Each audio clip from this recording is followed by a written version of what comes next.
Hey everyone, welcome to the Heal Your Natural Wellness Podcast. Today I have a phenomenal guest. Her name is Dr. Roseann, and she is a trailblazing psychologist for almost 30 years, a pediatric mental health expert, and the founder and director of the Global Institute of Children's Mental Health and Dr. Roseann and Associates.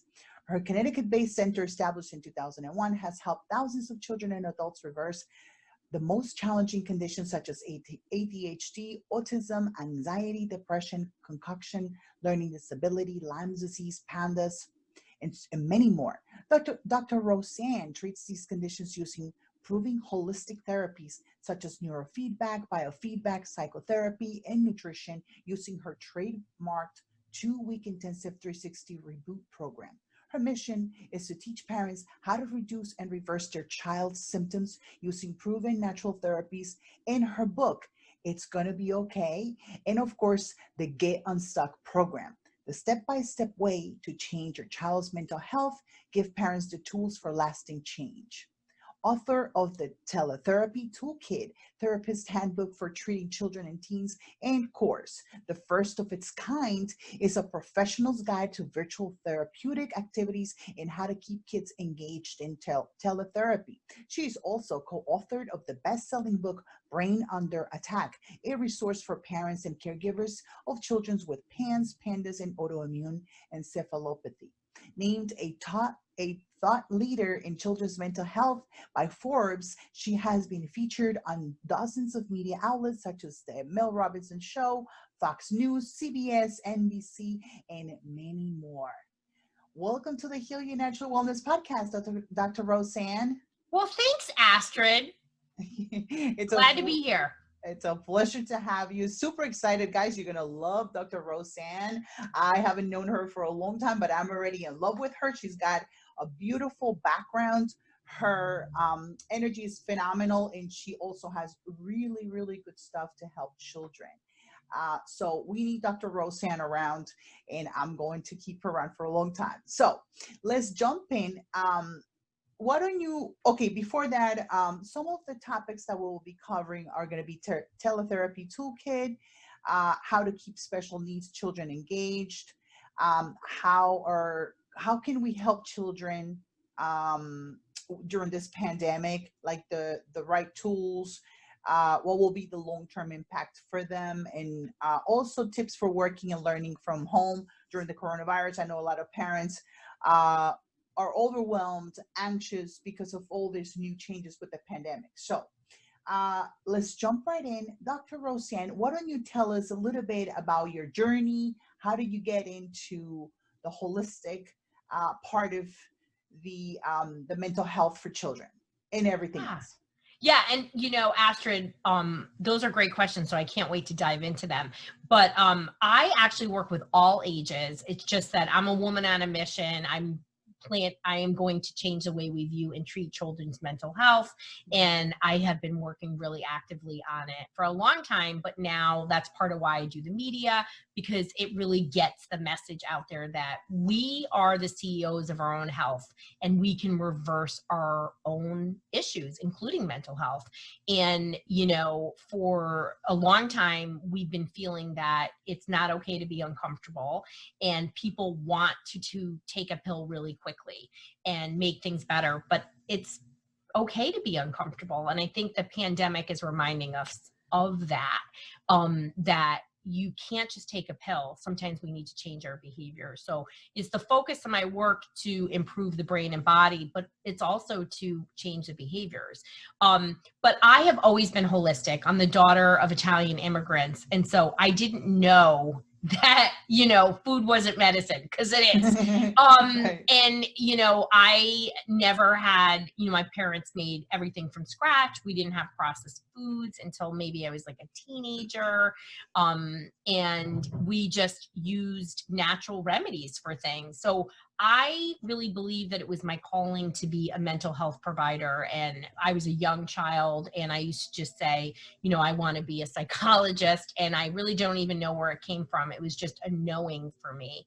And so when I went into the world of mental health in the early 90s, yes, medication was king already at that point, but really there was a hard shift by the end of the decade towards a lot of medication. So as I saw kids and individuals really struggling more and more and more with mental health, what I saw was there was a real lack of efficacy with the standard of care, which was sit down and talk to me or do some medication. And if the talk therapy didn't work right away, they pushed you towards medication like really hard. And to this day, they make parents feel like garbage, like they're criminal if they're not doing an SSRI, right, Astrid? Yeah, you're 100% right. Like, Yeah. you are judged if you question your pediatrician regarding, or forget, I was kicked out of my pediatrician, the group, because I questioned the vaccines. I'm like, I had already read the inserts, and I'm like, what are the benefits of the MMR? In fact, I didn't go to my son's vaccinations appointments. It was my husband then, because because I just couldn't get myself to it. Like, the times that I've never had anxiety, thankfully, but the times that I developed severe anxiety to the point that I couldn't sleep or eat was right before I knew that my son was going to get vaccinated, because we know, right? So they vilify you because you make choices, right? Exactly, and that's why I say, we are the CEOs of our own healthcare.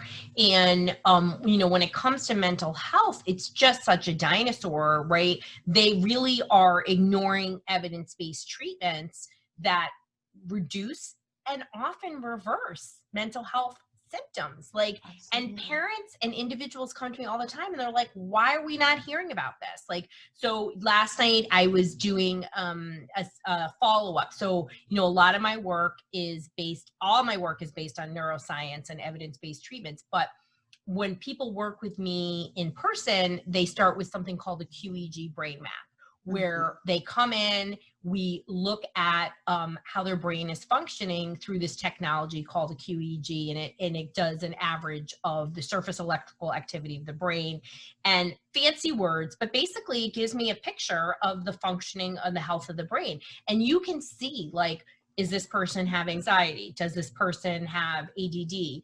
Are there nutrient deficiencies? Is there a gut issue? You literally can see all these things in a brain map, and you don't have to guess, right? So one of the biggest problems in mental health is we're ignoring lab work, and we're ignoring QEGs, and we're sending people down a rabbit hole searching for answers based on guess. Right? An intake is guessing, right? The clinical experience of that person is what determines what diagnosis and treatment you get. So you get the wrong diagnosis, you get the wrong treatment. And what are we focusing on? We're focusing on psychiatric medication, which doesn't have a lot of evidence behind it, right? And a lot of the research, which has been largely pulled for SSRIs, only looked at, they did 8-week studies initially with, Prozac and whatnot. And when you look at the data, they only do the first 4 weeks, because the first 4 weeks, there was an improvement. But at the 8-week mark, the majority of people in the initial studies, actually their behaviors worsened, exacerbated. And when so people are listening or trying these medications, they already know this answer, that they go from one medication to another medication. There's a great documentary called Medicating Normal, about a woman who was a veteran's journey for this. So, we have to look at the research and the evidence, Astrid, right? This is why all these people are listening to you, because they want to hear what they can do, what is possible, right? So that's what I do, is show people those steps. And, what's more important than the mental health of our kids? Oh yeah, nothing else. Like, if they're not healthy physically and mentally, we're not happy, No. and they're not happy. Nobody at home is happy, but for us parents, it's extremely concerning. Yeah.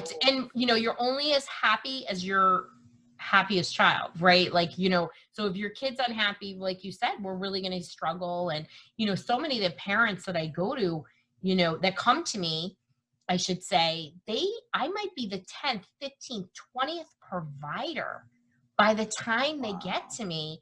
and a kid might be 10 or 12. So I had a mom come to me, and we had our second point. We did the brain map. That was my story. We did our second appointment to review the progress from the first appointment and what was the treatment. A lot of neurofeedback and she had OCD, a very specific type of psychotherapy for OCD called ERP. It's exposure and response prevention. It teaches you to talk back to your OCD. And most people who are OCD are getting the wrong type of therapy. You're doing talk therapy, which activates the obsessions and compulsions. So the mom was like, this is amazing. This is so dramatic, the change that she had. Well, first of all, she listened. She made some dietary changes. She added magnesium. She added some inositol, which is clinically proven for a subset of OCD. There are certain people that respond to it. It's amino acid. And she followed up with a functional physician to do lab work and all those things to look at what else could be driving these mental health issues. And then they did the hard work. They focused on the behaviors. We calmed her nervous system. And I love neurofeedback. I love biofeedback. It's the basis of my work, but I also do meditation. There's inexpensive biofeedback like heart math. There's so many ways to do things, and people just don't know. But she had gone to a lot of providers and had been misdiagnosed for 5 years plus. Wow. And with anxiety disorder, when it was like a flashing red light case of OCD. So then I had to convince the parents through psychoeducation that it was really OCD. And that is why she couldn't get better. She was like one step away from a psychiatric hospital placement with the level of OCD she had as a young teenager. That is unfortunately kind of what's happening to people. And if she had gotten help and then the right treatment, she wouldn't be coming to me. And that's what is part of my mission, really, to help these providers better recognize it so that they can walk parents down the right path. But parents need to know, if my kid's not getting better, I've got to look. Something else. Wow. Right? Yes, this is so beautiful. And you just said it, the work that you're doing is so relevant, and it's great because you're teaching other providers, guys. So what's happening is, with what Dr. Roseann is doing, is we're spreading awareness, we're spreading this message, and she will do it. These practitioners are going to learn these new techniques, right? Or not new, they're old, but they're old techniques. They're old techniques, right? And effective. And so they're going to be able to apply them in more children. More people are going to be diagnosed earlier, and you are going to minimize the suffering. So this is such a beautiful topic. And I'm hoping, Astrid, that people don't even get clinical diagnoses. So the first sign of a problem, that a person has a mental health problem, you know how long it takes on average before they get help? Take a guess. I'm going to say like maybe 6 years, 7? 11 years. Wow. So the first sign of a mental health problem, 11 years on average. I'm going to tell you that's totally true. That's on average. So that's clinical research. I mean, that is mind-blowing. It is. Right? But what it is those signs of anxiety, those signs of a mood, a behavioral issue, they start early. Parents are asking for help. Sometimes they get ignored, right? Sometimes they're given a pill. But what's happening is we're ignoring those signs of mental health problems. And, like the pandemic, right? Some kids, individuals, people, adults, they're having mental health problems sometimes the first time. This is the first time they're having it. I've seen people have panic attacks for the first time, depression. So when we see a kid struggling with sleep, a change in friend groups, being snarky, being pulled away, don't ignore it. Get help from a licensed mental health provider, because nobody ever regrets getting help. Nobody does. Exactly. They only regret when they don't. And I just feel like, and parents ask for help. I mean, they really do. Sometimes from school people, or sometimes they think, well, he's a straight A student. You know how many straight A students come to me and they're in a complete breakdown or some level of distress? A lot. Oh, I'm sure. I'm sure. This is it's a pretty relevant topic right now, which is going to bring us to one of the questions. So right now, and this is something that I've mentioned before and stuff that I've shared on social media, what will be the long-term impact of the pandemic on children? Yeah. So, I mean, in the end, do we know what the long-term impact on children's mental health is? We don't. Okay. But when we look at children's mental health, I mean, I always try to be really positive and give people the tools to be proactive, to put stress inoculators in place for children. So there is going to be an impact for some children. For some children, they're going through this pandemic like a champ, better than their parents, right? Yeah. They seem to be doing okay. Some of my kids that I work with are like thrilled to be doing virtual learning. I'd say the majority of kids are missing their friends, right? So I think Yes. missing friends and feeling lonely. Like I'm so busy, Astrid, that I forget that I haven't seen my friends. But when I really think about it, God, I'm sad. You know what I mean? Like as an adult. So Imagining them, like how they feel, right? right. And so then we think of kids where their worlds are their friends, right? And they're missing their structure and routine. So I think overall, if we do as much as we can for kids, they will move beyond this. What are the biggest determinants of a child's mental health is a parent's mental health. And we know that through research that even when a mother is interacting with her baby or a parent, but the research is with mothers, of course, right? They're always putting stuff on mothers. That if a mother is depressed or not interacting with her child in a way that there's an exchange and a mirroring and a back and forth, that the child's mental health is affected. And they do these research studies where they have a mom interact with a baby and then stop interacting and have a neutral face. And every time the baby tries desperately to engage with the mother, and then you see the same response. The baby gets very upset and starts hysterical crying. That's the kind of impact we have on our kids' mental health. So what can we do proactively, right? A lot. So first, let's get our stuff together. Let's take care of ourselves. We talk about self-care. It's not a luxury. It's a necessity. Yes. Right? So true. It is no longer a luxury. Yes. Yeah. And so, yes, I love to get my nails done and go to massage, but self-care is taking a minimum of 10 minutes every day to calm your nervous system. And there's lots of ways to do it. So you can do deep breathing.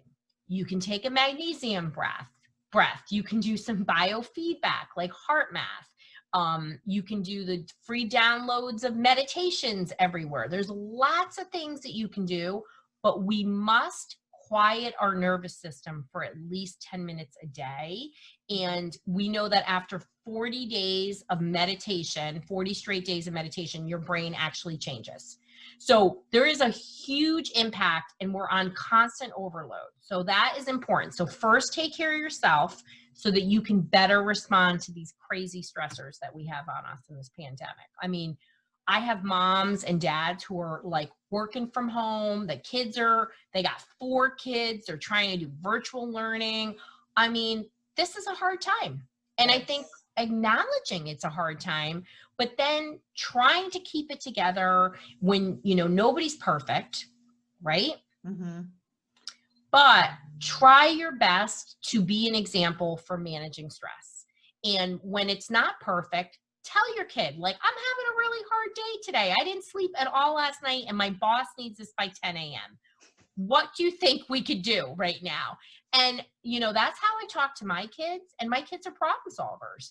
Like, we want our kids to have resilience and skills. So using this time to build resilience for your kids is super important, but it's not going to happen if you don't have self-care.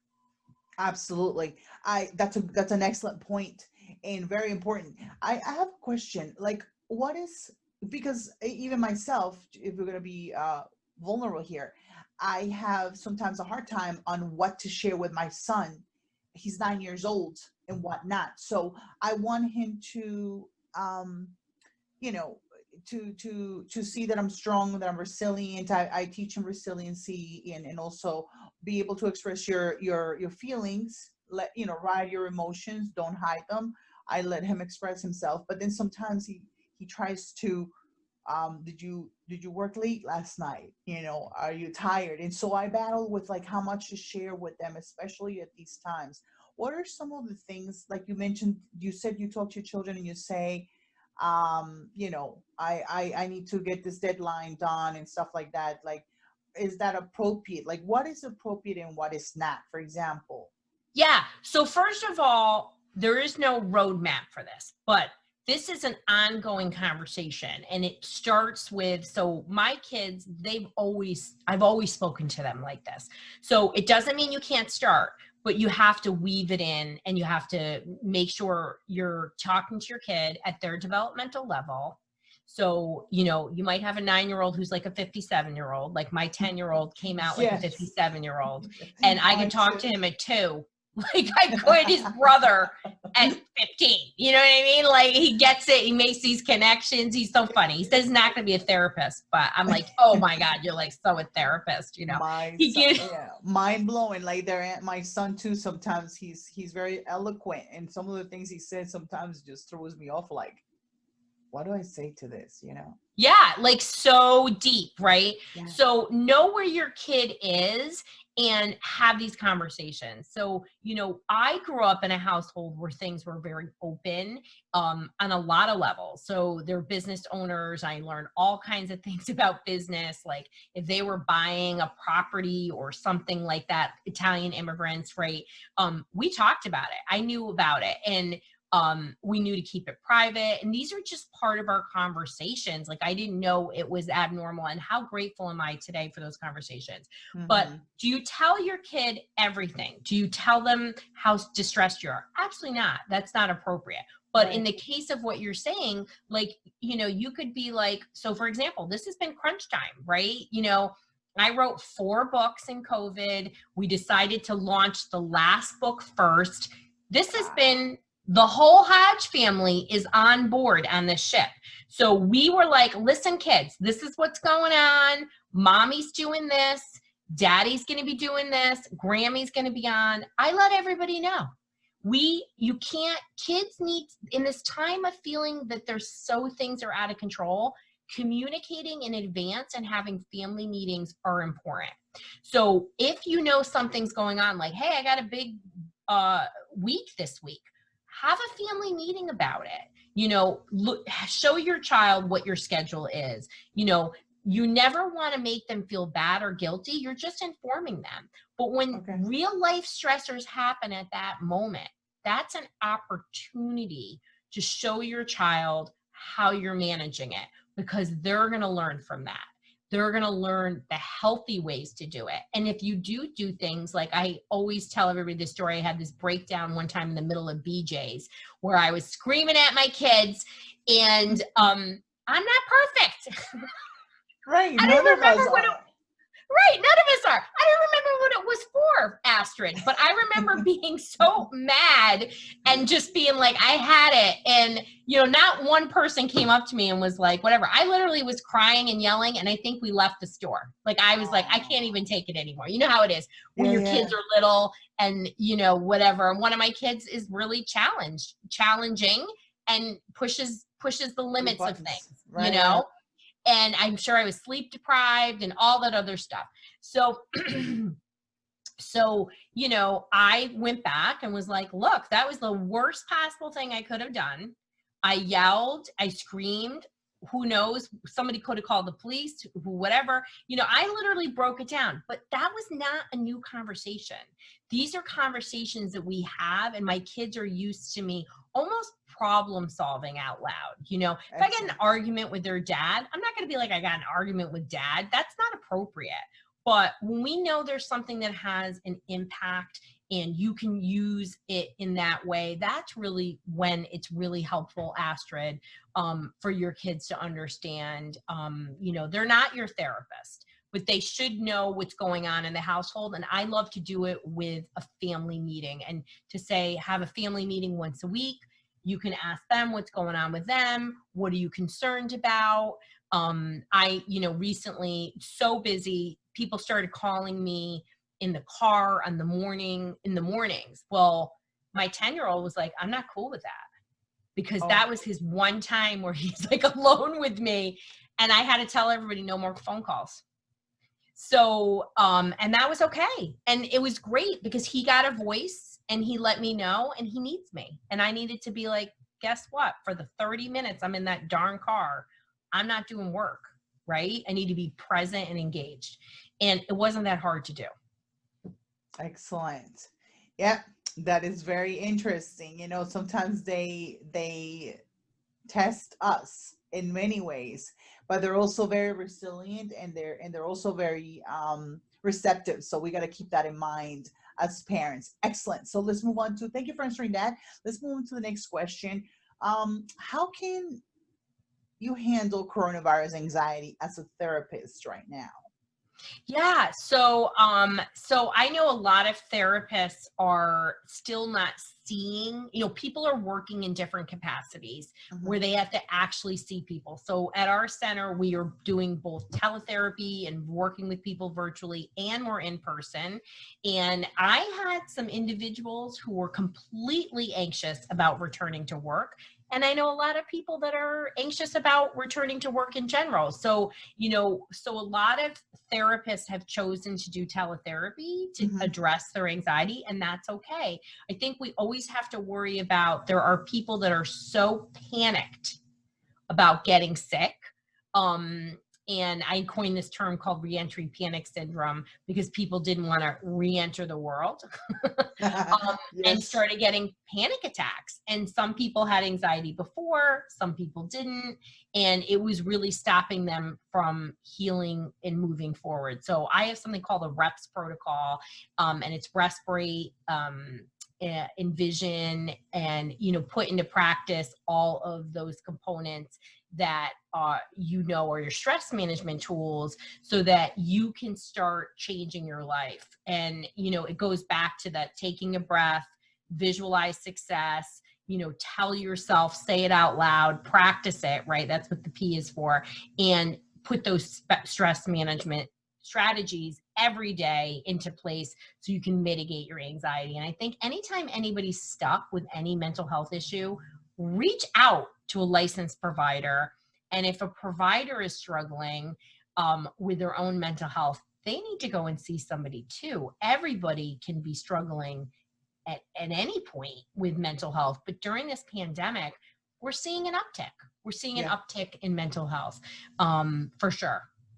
Oh yeah, I actually, it's funny because I shared something yesterday, which it kind of like deviates a little bit, but October is, which I wasn't aware, to be honest, domestic violence month, just like you know, breast cancer awareness. But for me, breast cancer awareness is all year round. Prevention. I don't believe in just one particular month. Yeah, it's awareness, but and I just said seek help with the post on my stories on it was about domestic violence and stuff like that, and I'm like, you know, seek help. That's the least that you could do for yourself in terms of, you know, managing your mental health. If you're struggling, if you're going through something right now, the least that you could do is, and also educate yourselves, you know. Education is so critical. Right? I believe so. You know, for example, visiting Dr. Roseann's website, you know, she's got all these therapies, which is in our, you know, arena per se, or lack of a better word,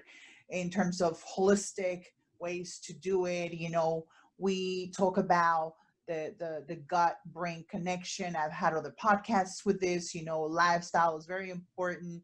We were just talking before the podcast, you know, how we've been working very hard in little sleep and things like that. It has an impact on our health, but eventually you take a day off for self-care and you do what you got to do. So excellent. Now let's move on to the next question. How can therapists benefit from this first of its kind book on Yeah. teletherapy and therapeutic activities? Yeah. So, I wrote the first ever book on teletherapy activities, which is shocking to me that there's no book out there. And what happened is, therapists have been thrown into the world of teletherapy, but they actually have never been trained for teletherapy because it's not a standard in graduate programs. There might be a graduate program out there that does teach it, but it's very rare. And so it's different. So I have this great book, and it's over 400 pages, and it's just jam-packed with activities for therapists to use. They're highly visual, so they can pop them up in their teletherapy session, or they can email them, or whatever way that they are working with kids. It's just addressing the most common issues that kids are facing. And, as I said, I'm on this mission to change mental health. And part of that is teaching providers about the most evidence-based techniques. And the most evidence-based techniques are holistic. So therapy is one of them. And there's different kinds of therapy that are incredibly helpful, but we really teach kids on how to connect to their body, because we're so disconnected and we hate these uncomfortable feelings, but uncomfortable feelings are there to alert us to take care of ourselves. And if we keep ignoring them and shoving them down by taking medication, we're actually not really ever addressing an issue, and behaviors really get ingrained. And as parents, we want nothing but the best for our kids. And you can have good grades and be the most anxious person, or have OCD or depressed, right? And I think, with suicide just being so dramatically on the increase, Astrid, it's gone up 56% in the last 10 years, and for 10 to 24-year-olds. And what that means is, like, people are holding things together. Somebody reached out to me this week that one of my best friends, her really good friend in a faraway state, the husband unexpectedly killed themselves. And we think, how could that happen? Because that's what she said, Dr. Rowe, literally no symptoms, like no idea what was going on with him. And we may never know. We may never know. We can only look backwards and put the pieces together, but kids are so distressed. And so I really wanted to teach therapists and give them the best tools to really make this teletherapy highly therapeutic. We have a course that goes with it. You can go to teletherapytoolkit.com, and I know we have a great bonus for any of our listeners. And this is really not just a book for therapists, Astrid. It's a book for anybody that works with kids. Parents have been buying it. There's lots of techniques to be able to work with kids. And it's based on sound theory. So it's really been, I've been super excited about the praise I've been getting. And it's designed to support children's mental health. Oh, phenomenal. I'm actually very interested in the book. I'm going to give myself a copy because, us parents, one of the best gifts that we could give our children, if you want to raise a good man, woman, I feel, that's my opinion, that we got to do everything we can. Today we have the tools that our great grandparents didn't have. We have the books, we have online, and it would be a crime, for lack of a better word, for not to educate ourselves and get tools like these, like this book, to be better parents, because in turn we're going to get better children, their behavior, right? Yeah. Well, we want, the thing about it, Astrid, is that, you're so right. Like, our parents didn't know, and our grandparents, everybody's doing the best they can, but, we are not prepared for this pandemic. We are not prepared for the crisis of children's mental health, even before the pandemic. Right. And, your kids show up who they are. And some kids are harder, right? I have a really easy kid, and I have a kid that, like, keeps me on my toes. Like, I know. Yep. It's never going to be like, okay, mom. It's always like a no, and then I got to work with him, and it's just that way. I have a glass half empty and a glass half full kind of kid. two different kids. And so it challenges you. And I'm a therapist who's trained. So I want to give resources to parents. I mean, that's what we do. That's what we do in our Get Unstuck program, which comes out for everybody in November. But it is, a challenging time, and using resources. I mean, I'm a big fan, like you do a lot for people, Astrid, and giving people information. And there is a lot of information, but ultimately in the end, we want to have something that we can walk through and that people feel like, wow, like people ask me all the time, oh, how can I come to you? Where can I find a provider like you? I don't know providers like me. That's why people fly in. So that's what these books are about. That's what this course is going to be about. And my other book series comes out in the winter. It's called It's Going to Be Okay. And it's a parent book for how to reverse and reduce children's mental health symptoms. Yeah, absolutely. Because that's the basis of my work, and I've been doing it for almost 30 years. And I don't want parents to feel so isolated and afraid and alone because they don't have the resources, and they don't have, whether the provider's not available or whatnot. So a lot of things, as you know, can be done on your own. And you can really make a huge difference by your diet and the gut health. I mean, come on, these are really important things. Like, people are shocked to learn that your gut has almost as much electrical activity as your brain. And there's a bi-directional back and forth influence between the two. Because they'll say to me, like, why does the gut matter? Like, oh, he's always been constipated. I'm like, oh, okay. When you said that, I'm like, oh, well, yeah, now we know, now we know. You need two toxins. Yeah. Like exactly. When you hear these things, like if you're like a little bit in the field, you're automatically saying, oh, gee, no wonder.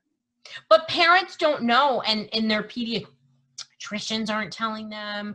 I mean, I love podcasts. I'm like a huge podcast listener, and I have been for a really long time, as soon as I could get them, because there's such great information, and you can listen in your car, you can listen going to work, you can listen to it when I'm getting ready in the morning. I listen to it, and I squeak in podcasts. I mean, I do listen to music when I'm with my kid, but podcasts are just so phenomenal for digestible information that really can make a huge difference in your health. Absolutely. Yeah, I agree. Podcasts are so easy. And I was just going to say real quick, guys, we are going to have a Q&A where you can come. It's a private session. It's going to be on my Patreon account or my membership website. Either I'm still trying to decide, but it's going to be a closed, private, exclusive session with Dr. Roseann, and I'm going to bring some of my podcasters are on board, where you could ask your most, like, some of the questions that you're afraid to ask your pediatrician, or that they wouldn't answer. All these questions, we're going to have like a session for us, private, and so you're going to have the chance to do that. So if you are interested, definitely reach out via my website or social media, direct message me and say, I'm interested. And we're going to have it's going to be a limited amount of people, but definitely it's going to be worth it. So reach out and let me know if you're interested. Excellent. All right. So this is so much fun, learning so much. We're going to move on to the next question. What are the signs and symptoms of anxiety in children? Yeah. So kids show their anxiety differently than adults, but then again, it's not that different. It's just that often adults will say, I'm so anxious. Kids might not have that ability. And so you'll see physical signs of anxiety, tummy aches, headaches. I have had kids have cyclical vomiting. They do a lot of reassuring questions like, Mommy, what time are you getting home today? What time are you getting home today? Or, oh, am I going to win first place? Am I going to win first place? And they need that constant reassurance. And, you also, anxiety can look such a spectrum. On one end, it could be kids that are withdrawn and your classic ideas about anxiety. Then you have irritable kids. Then you can have kids and teens that are ragers. They get fly off the handle. Anxiety is often the basis of most mental health problems, including depression. So depression often starts with long-term chronic anxiety, and you just deplete every component of your system, like your adrenals, your thyroid starts shutting down, you get a gut disruption.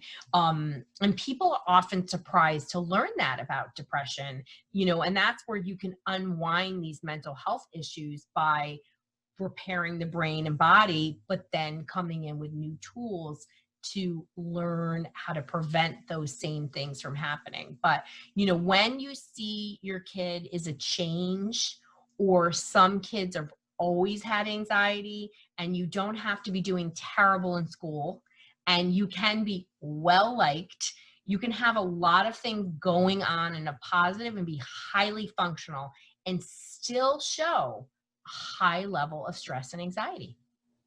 Wow, that's very interesting, guys. Definitely pay attention to this. It's crucial to stay a little bit a step ahead. Learn the symptoms, learn what the signs are, and definitely reach out. Thank you for answering that question, Dr. Roseann. We're gonna move to the next one. How can you keep children engaged? Okay, so actually, no, let me take this back. What is the difference between stress and anxiety? That's a really good Yeah. question.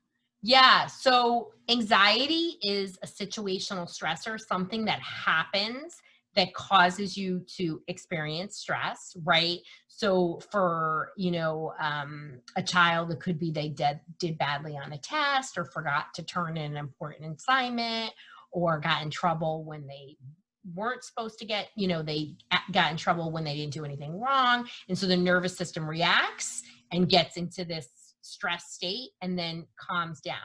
But with anxiety, it's long-term stress typically, or it's something that goes on for quite a long time, where you're having repetitive worries, you're experiencing behaviors associated with anxiety over, they deem, 6 or more months.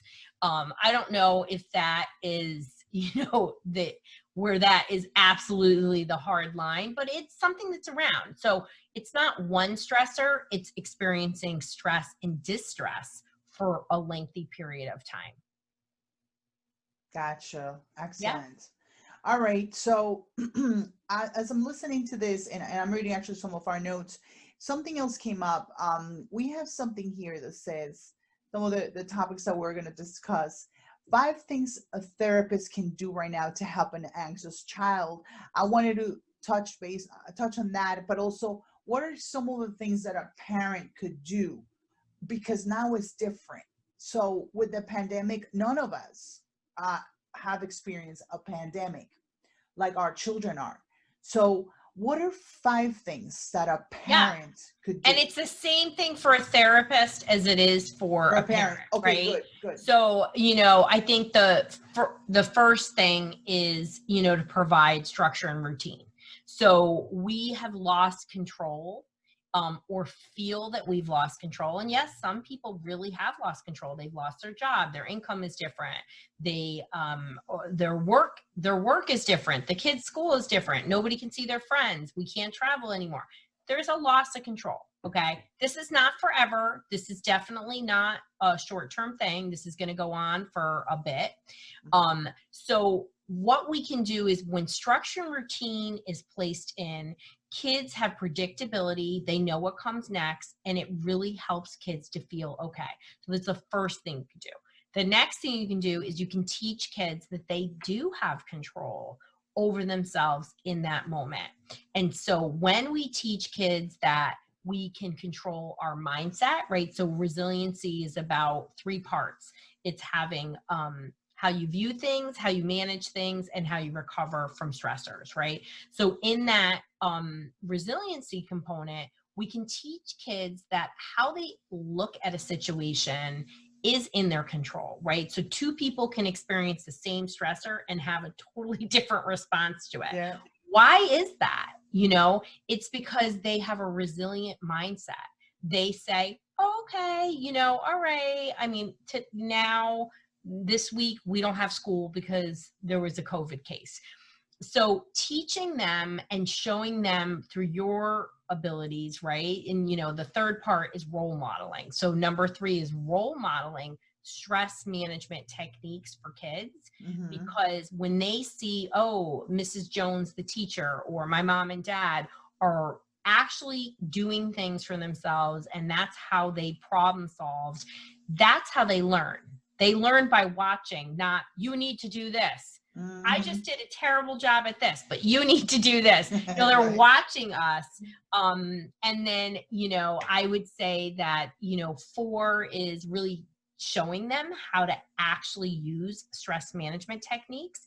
So practicing with your kids, breath work, going for a walk, all those healthy things, healthy diet, probiotics, talking about it. Oh, this is good. I know in my house, like we talk a lot about the nutrients that are in foods. And, I was like one of my proudest parenting moments when they were taking cooking at school. The teacher said to me, I've never had kids know more about nutrients in foods than your kids. And I was That like, is why just so am I cool. I know, how cool is that? Such a nerdy moment. But like I'm like, and we do like a game, like this is yellow. What vitamins do you think it is and stuff? And they just love it. My kids are Yes. really big foodies. Yeah. It makes And it I think fun too for them to makes it eat, it makes it fun. And and I would say the last thing is 5, but getting like really a legit resource kit for kids. Like these are the best things for you. You love them. And when kids are stressed, say like, what's in your toolkit? Start that dialogue, right? And we never want to, we often talk about mental health when we're in this massive crisis, right?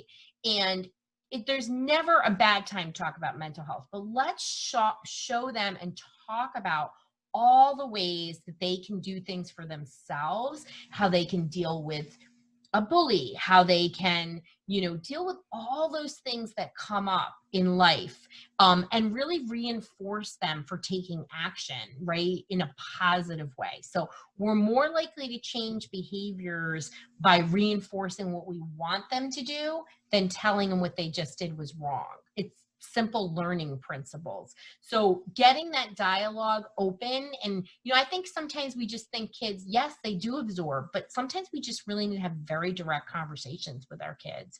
And Yes. it's important. Absolutely. No, you're right. It's very important to have open communication, and like I was actually asking Dr. Roseann, like before, how to talk to children like that. It's age appropriate. I think that's what it all boils down to. Like always remember, I remember I was watching Dr. Phil long time ago, and there was an episode where the 13-year-olds was getting involved. The parents were getting the 13-year-olds involved in their issues, and he was kind of like the referee and things like that. And he said, no, it's that he's not. He doesn't need to know any of that.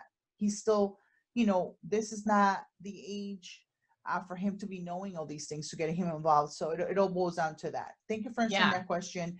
I wanted to ask, right now, being at home, teaching children and stuff like that. Um, I saw one of the questions was that I wanted to address is how can parents with special needs, children with special needs, um, cope? Being virtual learning and being at home. How can we do this? How can they Yeah, I do it? mean, so many kids, if one in 2 children in the United States have a physical or a mental health problem. So we have lots of kids with special needs, right? They might be physical, they might be mental health. And we're trying to find our rhythm with virtual learning, but it's not easy. So whether your kid is a typical kid and they're struggling, or we already knew they had an issue, again, the first thing you want to do is put lots of structure and routine. You can't just say, go and do your work. You have to have a daily schedule. And I like to have my schedule available at the same time so they know. And that's really important, because without that schedule available, but also sticking to the routine, so going to bed at the same time, is that's a big issue that's happening where kids are, oversleeping and missing. You also can't expect your kid to sit for 6 hours. It's not realistic. We can't sit for 6 hours. Like, I've been under these lights for a while today, and all of a sudden I'm like, where are my blue blocker glasses, right? You know what I mean? Yes, you start kind of like getting all like, I need to like be out of the spotlight. I know, I it's need too to be out of much. the spotlight. So they might have a light on, but that constant demand for engagement where some kids could sit in the back of the room and kind of recharge, they might not be able to have that. You can't really hide in a virtual learning. So making sure that on their schedule of physical breaks, they need to get up, they need to move. That's really important. And ultimately, if you're really struggling with your special needs child and they get, they're either under a 504 plan or an IEP, they're getting specialized instruction, you've got to reach out to the school and you've got to tell them, this is not working, I need help. And even if your child doesn't have a formal educational plan under special services or 504, reach out for help if your kid is struggling, because nobody's going to help you if you don't ask. And I think schools are trying the best they can. I really, really do. It's sort of like the Wild West educationally, but structure, routine, lots of movement is incredibly, incredibly important to help keep the brain stimulated and for people to get, do well with virtual learning, and for us to do well with virtual learning. For sure, lots of movement, lots of breaks. Excellent. That is a very good point. I was just going to mention that sometimes when it's an idea when my son is home, those days that we're doing schooling from home, I take my break with him and he says, oh no, I'd rather watch this and that. And I'm like, no, honey, let's just go. We need fresh air. We need to walk. We need to move. And I'm like, we're just going to talk about something or just bring you Beyblades, whatever he play. I'm like, get him out of the house, because that fresh air, daylight, that's going to help in other areas. Better sleep when you expose them to the sun, daylight, and the sun, vitamin D, but then daylight is going to help with their circadian rhythms, which in turn 100%, right? It's going to help them sleep better, including myself. I got to do a lot with that. And so that's what I do. On my break, an hour, we just go to the park, this beautiful place that I like, a little bit of a drive, not too long, or whatever, just get outside with them and, burn some of that energy and get them moving, because I don't love the fact that they're glued at school, but then they have their little peers. They also go on breaks. So we try to balance it. Thank you for answering that. Let's see. Another question that I had was, we have, how can you promote good coping skills and resilience in children? I don't know if we already addressed that. We kind of addressed it, and I just think that we want to, at every stage, whether it's how they view it, manage, or recover from it in the resiliency mindset process, we really want to reinforce and help kids work through their challenges. We don't want to do it for them. We want to help them. We can help them. We can give them a lifeline. But for kids to break out of that negative cycle of always stressing about certain things, we've got to really get them to view things differently. And that takes some work and role modeling and reinforcing them for changing their own thoughts is really, really helpful. And I think it's an important reminder for us when we're feeling so stressed. I have never seen adults more stressed in my entire life. I mean, even if adults' financials haven't changed and working hasn't changed, the world is in a elevated stress cycle right now. Yes. And what we need to remember is our mind is ours, and we can choose to, there are things that are outside of our control, and I don't want to negate that and minimize people's negative experiences right now, but we can be in the middle of chaos and choose to look at it one way or another. And we can breathe, we can pray, we can do a lot of things that can be really helpful for us. And that's really so important to teach that to our kids, because it will make a life difference from them. It really will. And managing stress and building resiliency is key. Oh, that was so beautifully said. Love it. That's it. Just mindset and definitely stay in tune with what's going on. But like what Dr. Roseann said, just pray, do whatever you have to do, meditation, change, change occurs when things change, right? I just said it in my own words, but you will not change your circumstances if you continue in the same pattern. So change things and things will change. All right, so we're gonna start wrapping it up. My last question is, because I want to hear your input on this.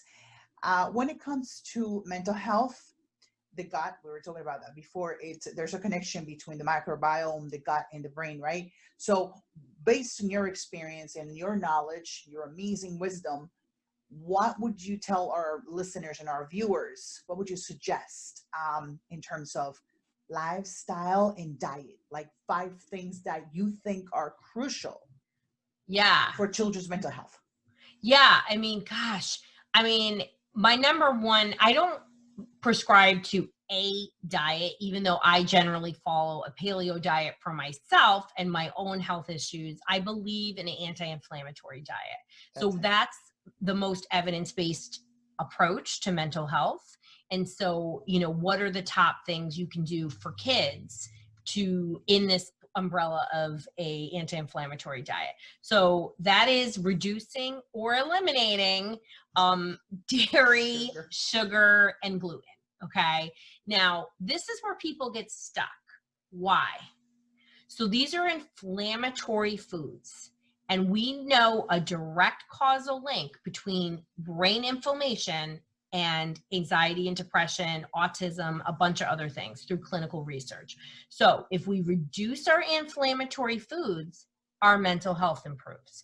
And I always start, in my Get Unstuck program, we go through 8 pillars of children's mental health. And I always start with nutrition because it's actually the quickest thing you can do to turn your mental health around, besides doing breath work, probably.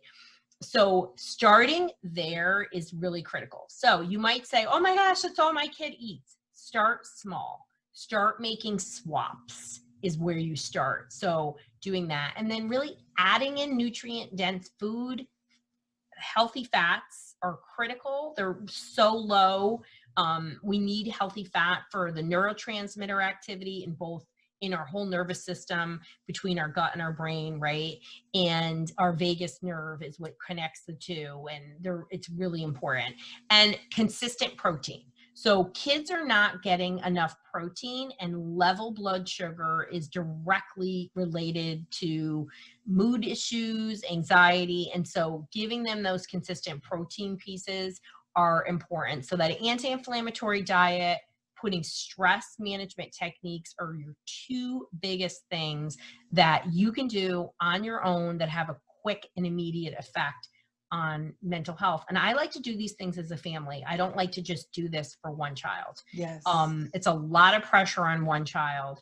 And of course, reach out for help. There's licensed providers everywhere. Ask for your friend.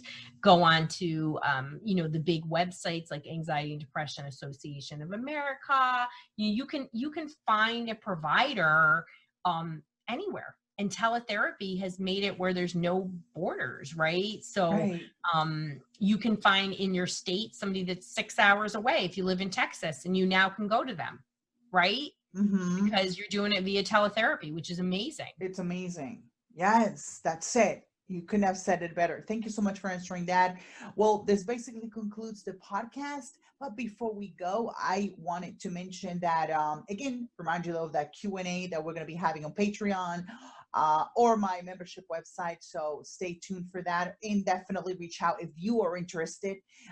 Also, I wanted to encourage you to connect with Dr. Roseann on her website, drroseann.com or childrensmentalhealth.com.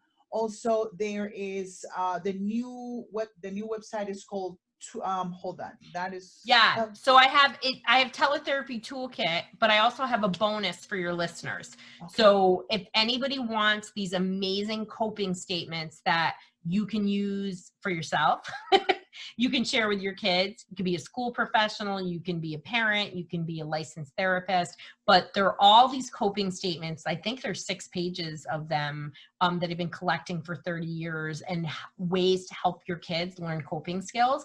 And it's Teletherapy Toolkit Bonus, all one word, .com. And you can just, you put in your email and you get a free download. They're a wonderful resource that you can use and use as a reference forever. Excellent. We're going to be talking about some of those and other bonuses on our Q&A, on a private Q&A. So yeah, that's important, and definitely get those bonuses from Dr. Roseann. You could also get in touch with her on Facebook at Dr. Roseann Kapana Hodge. I will, everything is going to be on her dedicated page on my website, the links, where to reach her. Also on LinkedIn at Roseann Kapana Hodge. I think I mispronounced that before. No, you got it. You got it. I got it. Okay. And on Instagram is Dr. Roseann and Associates. So I'm going to, I actually have an Instagram video that I posted before we started where you could follow her. I tagged her on there. Dr. Roseann, thank you so much for your time. It's been an absolute pleasure to have you. We learned so much, and I love this topic because it's super relevant right now. I hope I can have you again. And I would love to be on again. We had a good time, Astrid, before we got on and during the show. We did. We instantly clicked, and that's what I love, because we are on that same journey. We love to raise awareness, to help. And so, yeah, it's been great. Thank you again for your time, and looking forward to having you again. Be well, everybody. Thank you. Thank you so much.